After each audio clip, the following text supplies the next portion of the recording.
Ang kwento ni Napagong at Matching, ang saging at ang sakin. Noong unang panahon, sa isang bayang tahimik at luntian, magkaibigan si Napagong at Matching. Si Pagong ay mabagal, ngunit matalino.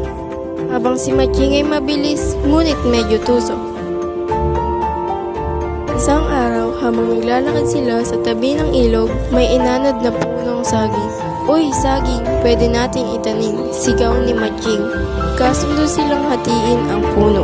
Si Matching, dahil sa kanyang pagiging mapaguna, pinili ang itaas na bahaging may dahon, may bunga, pero walang ugat. Si Pagong naman ay kinuha ang ugat na bahagi. Tahimik lang pero may plano. Lumipas ang araw. Ang bahagi ni Pagong ay kanyang itinanim at inilagaan. Unti-unting tumubo ito at lumago at namunga ng matatamis na saging. Samantalang ang kay Matching ay nalanta. Walang ugat at walang buhay. Nang makita ni Matching ang bunga ng puno ni Pagong, agad siyang umakyat at kinain lahat ng saging. "Akin na to, ako ang mas mabilis, ako ang mas malakas," sigaw niya habang umuwi. Tahimik si Pagong pero hindi siya basta-basta at gumagawa na siya ng plano. Kinabukasan habang nasa taas si Matching, naglatag si Pagong ng matatalas na bato sa ilalim ng puno. "May bagong saging sa baba, bumaba ka na," wika ni Pagong kay Matching.